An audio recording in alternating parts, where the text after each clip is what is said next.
You're watching the Betrothal Guys.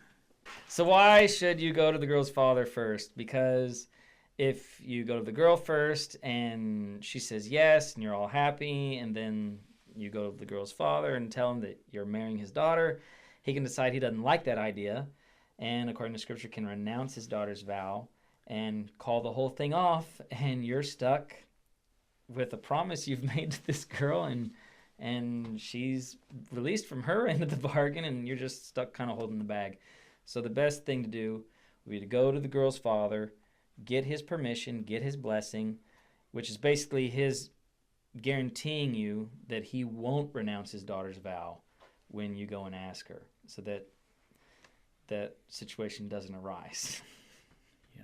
Yeah, the passage you're talking about is in Numbers, and it basically says that the day that a father hears his daughter's vow, he can annul it. At the point that he didn't annul it and he said, yeah, go ahead and get married, then you would be the husband, and then actually the vow annulling actually switches to the husband. So it's not like he can wait halfway into the betrothal and then annul it. That wouldn't work. Right.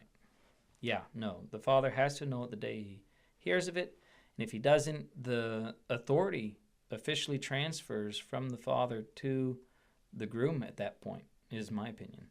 Yeah.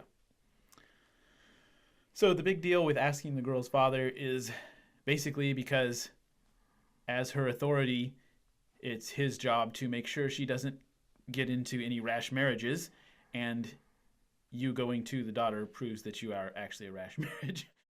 Why do you need the father's blessing? You even see that in the traditional Christian marriage with the father giving away the bride. It's the bride's father giving away the bride.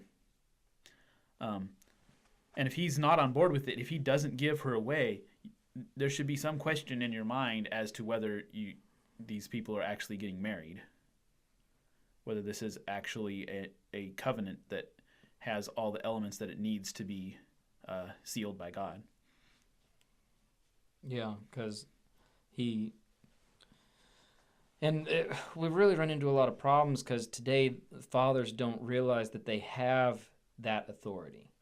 And so they just they don't realize the authority they have. They don't realize that they can annul their daughter's covenants or, anything like that. And so they just kind of almost today feel like their hands are tied.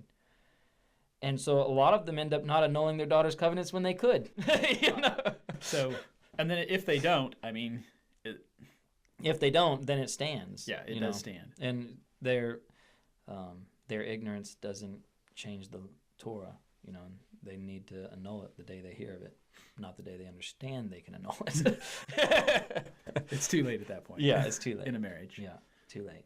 The reason why it's a good thing for the father to not just rubber stamp whatever his daughter wants here, and maybe he will. Maybe he can just have a righteous young man ask for his daughter, and he can just say, yeah, this is obviously the father's hand, and he can just pass it right through, and there not be any problem at all. I think that the father of the daughter provides a measure of protection. Really, the idea is that he will hopefully screen off the horrible situations, like the divorcee that wants to marry his daughter, or the guy who obviously has no intention of ever following through. Yeah. The guy who's whether or not he's a believer can be questioned. In those cases, yeah. I think that the father should definitely be in there.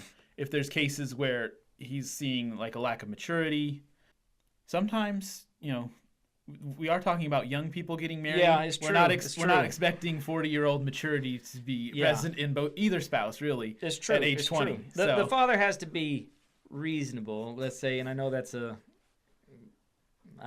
subjective term, but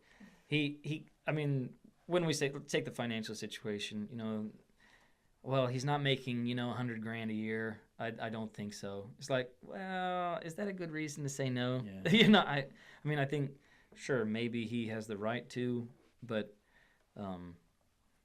should he say no for that reason? I would say, I question whether he should reject a young man for that reason. Yeah, I would say that he is not.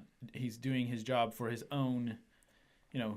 He's not doing his job. He's doing it for his sake at that point. Yeah. At the point that he becomes exactly. selfish in what he's doing, Right. he's got a problem. Yeah, exactly. So he might see and say, well, you don't want this guy. He's addicted to pornography. You don't want this guy. Look at him. He's a lazy mess, and he's $10,000 in debt just buying video games all day long. Yeah.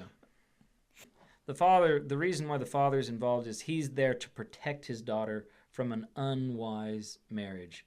I mean, extreme example, girl comes home. This happens. She brings the guy home. Dad, I'm getting married. He's got tattoos and his name's Razor and he's not a believer and all these things. You're going, no, you're not. The father has the right to say you're not doing that. And there's even more subtle situations like it's just not a wise thing. Look at where he's at spiritually. Yes, he's a believer, but he's not where we'd like him to be. Right. If you're going to marry him. And a lot of things can go into that, like you said, financial situation, spiritual maturity, lots of stuff.